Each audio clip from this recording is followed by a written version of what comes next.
February 14th, 1933, Valentine's Day. While the rest of New York was sending flowers and drinking champagne, 12 professional killers were waiting in the basement of the Cotton Club. Their target, a 27-year-old black man named Bumpy Johnson.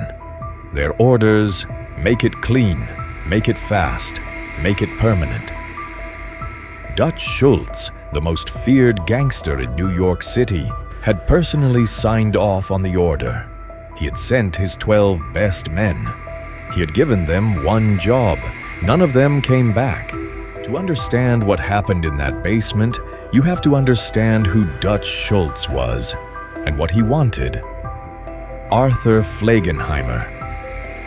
Born in the Bronx in 1902, by the time he was 30 years old, he had built the most powerful criminal empire in New York City. The numbers racket, the bootlegging operations, the labor unions. Dutch Schultz controlled them all. He was not subtle, he was not patient, he was not interested in negotiation. Dutch Schultz operated on a simple philosophy. What he wanted, he took. What resisted him, he destroyed. And in the winter of 1933, what Dutch Schultz wanted was Harlem. Harlem was the most profitable territory in New York's underground economy. The numbers racket alone generated millions of dollars every year, and that empire had a king. Her name was Stephanie St. Clair, a Martinique-born black woman who had built the Harlem numbers operation from nothing into the most sophisticated illegal lottery in American history. She was brilliant, she was ruthless, she was connected, and she had absolutely no intention of surrendering what she had built to a white gangster from the Bronx. But Dutch Schultz was not asking. His message was always the same: pay tribute, hand over control, or bleed.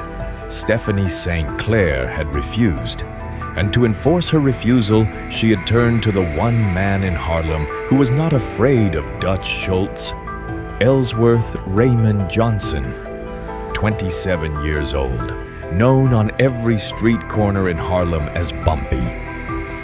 Dutch Schultz laughed when he heard the name. That was his first mistake. Ellsworth Raymond Johnson was born in Charleston, South Carolina in 1905. He came to Harlem at 14, sent north after his older brother got into trouble with a white man and the family needed him gone before the lynch mob came looking. Harlem in 1919 was the most alive place on earth. The Great Migration had brought hundreds of thousands of black Americans north.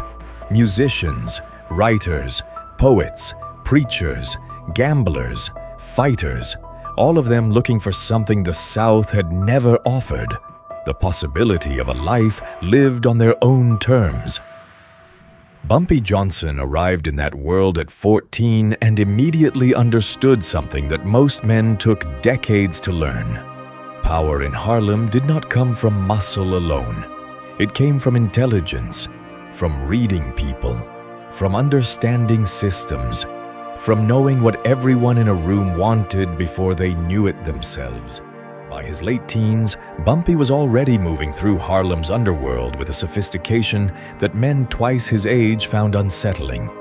He read, constantly, everything he could find: philosophy, history, chess strategy, military tactics.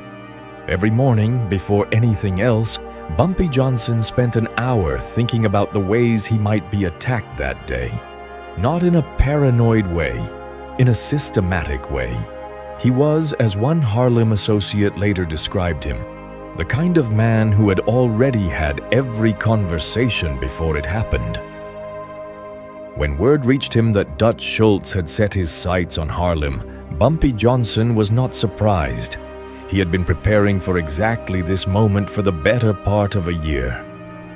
By the time Dutch Schultz sent his message to Stephanie St. Clair, Bumpy Johnson already knew what Schultz's next move would be.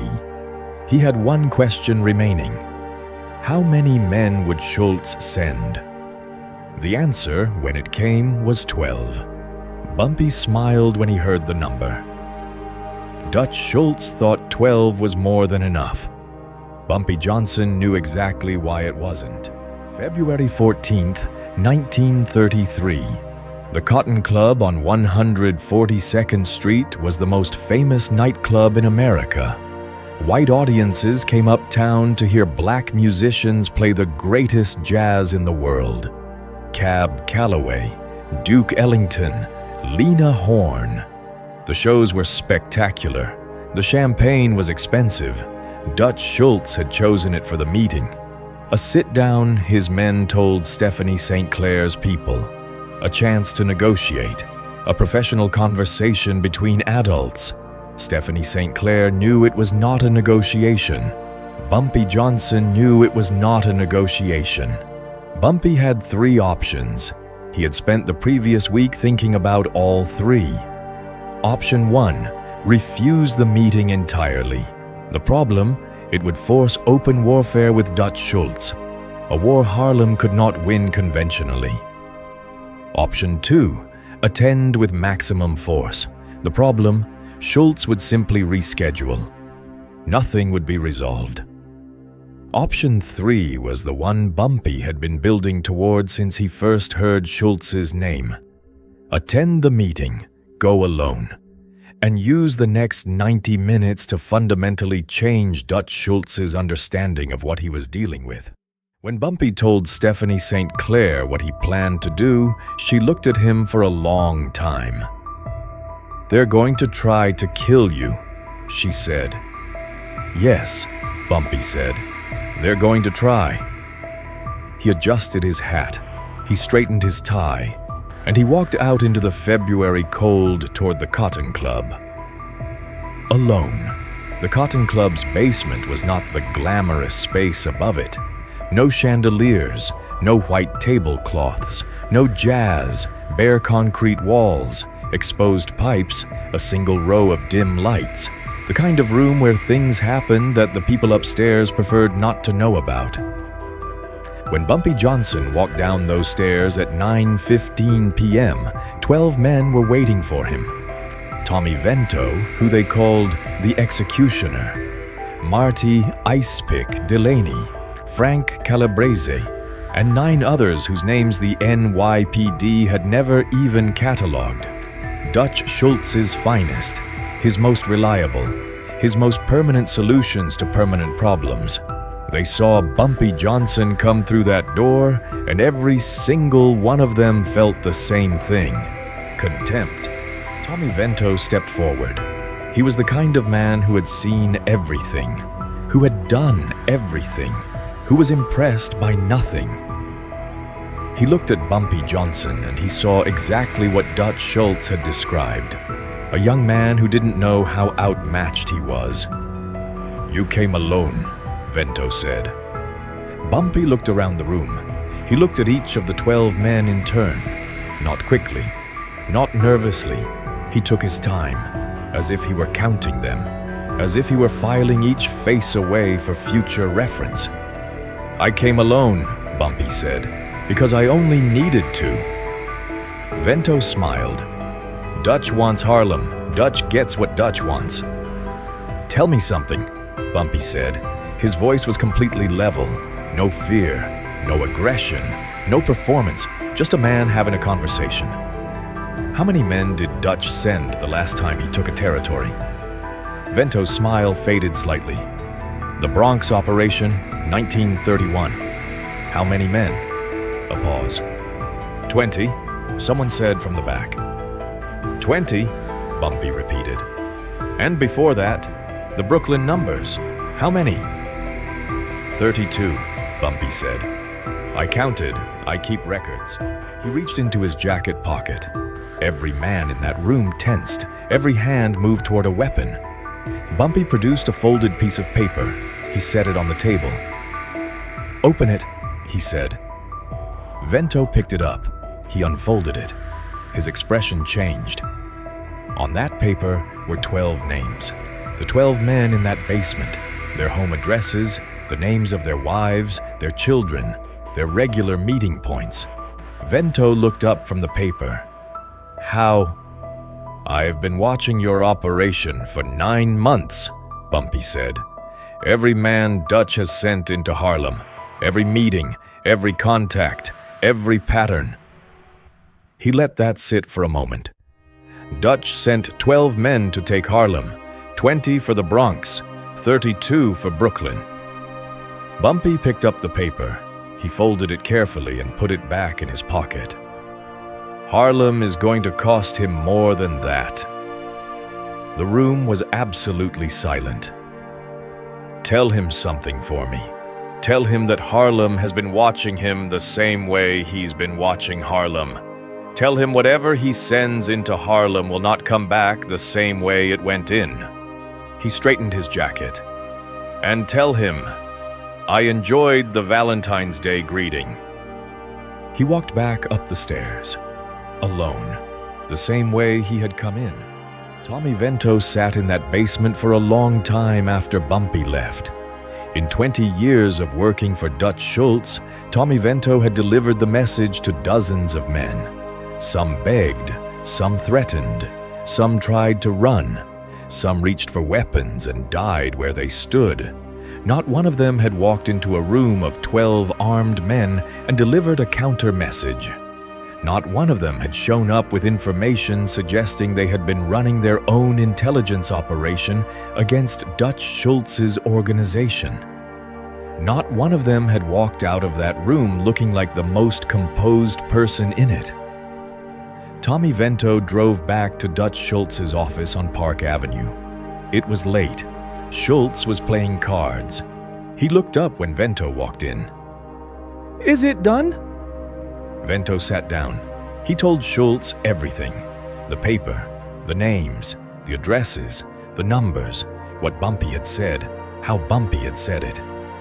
Dutch Schultz listened without interrupting. See, when Vento finished, Schultz was quiet for a moment. "He came alone?" "Yes." 12 men, and he came alone. "Yes." Dutch Schultz picked up his cards again. He looked at them. He set them down. "This kid, what's his name again?" "Johnson, Ellsworth Johnson. They call him Bumpy." Dutch Schultz nodded slowly. He said nothing for a long time. Finally, he spoke. "Find out everything about him." Tommy Vento nodded and stood to leave. "Vento," he turned. "Don't send 12 men again." It was not an admission of defeat. Dutch Schultz was not a man who admitted defeat, but it was something. It was the first time in his criminal career that Dutch Schultz had looked at a single individual and decided that more information was needed before the next move. The war between Dutch Schultz and Harlem would continue for another 2 years. It would cost both sides. It would eventually end in a negotiated settlement that gave Bumpy Johnson and Stephanie St. Clair more control over their own territory than anyone in New York's underworld had thought possible. But it started in that basement, with 12 men and one. Dutch Schultz was murdered in October 1935, shot in a Newark chop house by men sent by Lucky Luciano and the newly formed commission, the governing body of American organized crime that had decided Dutch Schultz had become too dangerous, too erratic, too much of a liability. He died on a bathroom floor, raving, delirious, talking about things nobody in the room understood. He was 33 years old. Bumpy Johnson was 30. He outlived him by 33 years. In those 33 years, Bumpy Johnson became the most powerful black gangster in American history. Not because he was the most violent, not because he commanded the largest army, but because on a February night in 1933, he had walked into a room where 12 men wanted to kill him, and had walked out having fundamentally changed the calculation of the most dangerous man in New York. What Harlem took from that night was not the drama of a young man facing 12 killers. What Harlem took was something simpler and more important. That preparation matters more than force. That intelligence is a weapon that cannot be taken away. Tommy Vento was interviewed once, years later, by a journalist researching Harlem's underworld. He was an old man by then, living quietly in New Jersey. The journalist asked him about the Cotton Club basement, about the night Dutch Schultz sent 12 men and got back a message instead. Vento was quiet for a long time. Then he said, "In my whole life, I only met one man who walked into a room like he already knew how it was going to end." The journalist asked who. Vento smiled. "Bumpy Johnson. And the thing is, he always did." Bumpy Johnson died on June 7, 1968. He was 62 years old, eating fried chicken and lima beans at Wells Restaurant on 7th Avenue in Harlem. He had a heart attack. He died at the table. The FBI agent who had surveilled him for years attended his funeral. A reporter asked him why. "Because," the agent said, "whatever else you say about him, Bumpy Johnson was the most intelligent man I ever spent 20 years trying to catch." He paused. "And I never did." Harlem mourned for 3 days. Flowers appeared on every block of 116th Street.